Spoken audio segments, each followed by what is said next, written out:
오늘 잠언 묵상 57번째 시간입니다. 오늘은 사람을 두려워하지 마십시오라는 제목으로 말씀을 나누겠습니다. 오늘 말씀은 잠언 29장 25절입니다. 사람을 두려워하면 올무에 걸리게 되거니와 여호와를 의지하는 자는 안전하리라.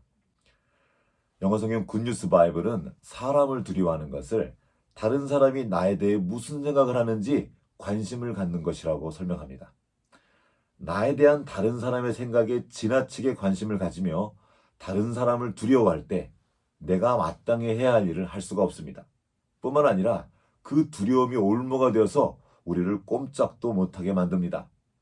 이런 상태를 두고 잠언은 사망의 그물에 걸리게 되었다고 표현합니다. 그 사망의 그물은 어디 멀리 있지 않습니다. 하나님을 떠나 있는 우리의 생각 속에 펼쳐져 있습니다. 로마서 8장 7절 말씀입니다. 육신의 생각은 사망이요 영의 생각은 생명과 평안이니라. 생각은 사람을 사람답게 하는 중요한 요소입니다. 그래서 우리는 사람을 두고 생각하는 인간, 즉 호모 사피엔스라고 부르기도 합니다. 그만큼 사람에게 생각은 중요합니다. 그런데 육신의 생각은 사망이라고 합니다. 이것이 무슨 말일까요? 생각하지 말라는 것입니까? 아닙니다. 생각 없이 살면 큰일 납니다. 사람의 진실을 스스로 포기하는 것이기 때문입니다. 다만 육신의 생각이 우리를 사로잡도록 내버려 두지 말라는 것입니다.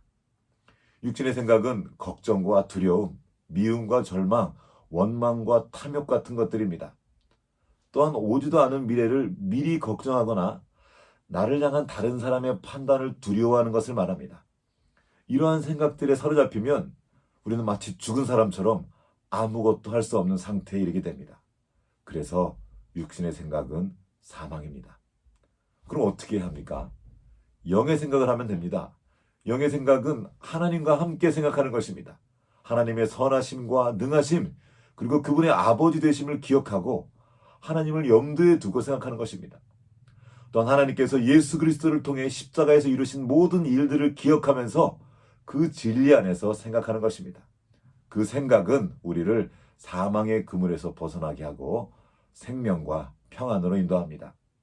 잠언 14장 27절 말씀입니다. 여호와를 경외하는 것은 생명의 샘이니 사망의 그물에서 벗어나게 하느니라. 사람을 두려워하면 올무에 걸립니다. 그러나 하나님을 두려워하면 그 사망의 그물에서 벗어나게 됩니다. 우리가 하나님을 두려워함으로 모든 것에서 먼저 하나님을 고려하고 생각할 때 우리는 불필요한 두려움, 즉 사람을 두려워하는 어리석음에 빠지지 않을 수 있습니다. 여기 주님의 말씀이 있습니다. 누가복음 12장에 있는 말씀입니다. 내가 내 친구 너희에게 말하노니 몸을 죽이고 그 후에는 능히 더 못하는 자들을 두려워하지 말라. 마땅히 두려워할 자를 내가 너희에게 보이리니 곧 지옥에 던져넣는 권세 있는 그를 두려워하라. 내가 참으로 너희에게 이르노니 그를 두려워하라. 하나님을 두려워하면 사람이 두렵지 않습니다. 그러나 사람을 두려워하면 하나님을 볼 수 없습니다. 뿐만 아니라 하나님께서 우리에게 약속해 주신 생명과 평안도 받아 누릴 수 없게 됩니다. 출애굽한 이스라엘 백성들이 가나안 땅을 정탐하고 왔을 때 10명의 정탐꾼은 사람을 두려워함으로 말했습니다. 거대한 안악 자손을 보고 그들은 우리보다 강하다 하고 단정지어 말하면서 스스로를 메뚜기 같다고 표현했습니다. 그리고 한마디 더 덧붙이죠. 그들이 보기에도 그와 같았을 것이다. 이스라엘 백성들은 아직 가나안 백성과 싸워본 적이 없었습니다. 그들은 싸우기도 전에 적들이 자신보다 강하다고 단정지었습니다. 그러나 한번 생각해 보십시오. 이스라엘이 누굽니까? 당대 최고의 강대국이었던 애굽을 거의 멸망 직전까지 이르게 한 민족입니다. 이런 자신들이 그 작은 땅에 살고 있는 사람들에게 왜 질 거라고 생각을 하고 있는 걸까요? 그들은 자신을 구원해 주신 하나님을 빼고 생각했던 것입니다. 또한 그들은 가나안 사람들이 자신을 어떻게 여기는지 들어본 적이 없습니다. 그러면서도 자신들의 추측을 근거로 말합니다. 스스로 보기에도 메뚜기 같으니 그들이 보기에도 그와 같았을 것이라고요. 그러나 이것은 전혀 사실이 아니었습니다. 오히려 가나안 사람들이 이스라엘을 두려워하고 있었습니다. 조금 시간차가 있긴 하지만 이후에 여호수아가 보낸 정탐꾼들은 가나안 땅에서 이런 말을 듣고 옵니다. 우리가 너희를 심히 두려워하고 이 땅 주민들이 다 너희 앞에서 간담이 녹나니 벌벌 떨고 있다는 말 아닙니까? 그렇습니다. 가나안 사람들은 이스라엘 백성들이 애굽을 망하게 하고 홍해를 건너온 그 이야기를 들었던 것입니다. 그 거대한 제국을 무너뜨리고 나온 민족이니 두려워하는 게 당연하겠죠. 걱정한다고 걱정이 없어지면 걱정이 없겠네라는 말이 있습니다. 우리의 걱정과 두려움은 대부분 우리의 상상 속에서 이루어지는 것입니다. 실제하지 않는 허상입니다.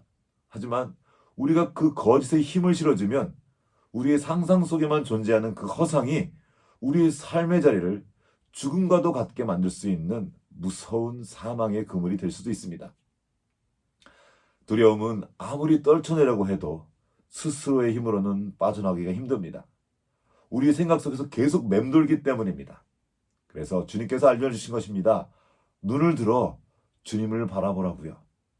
주님을 경외하고 주님을 의지하라고요.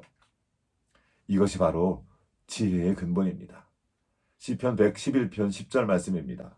여호와를 경외함이 지혜의 근본이라 그의 계명을 지키는 자는 다 훌륭한 지각을 가진 자이니 여호와를 찬양함이 영원히 계속되리라. 또 다른 시편 기자는 이렇게 노래합니다. 여호와를 경외하는 자들아 너희는 여호와를 의지하여라. 그는 너희의 도움이시오 너희의 방패시로다. 사람을 두려워하지 말고 마땅히 두려워야 할 분을 두려워하시기 바랍니다. 하나님을 경외함으로 그 모든 사망의 그물에서 벗어나 생명과 평안을 누리는 하루 되시기를 주님의 이름으로 축복합니다.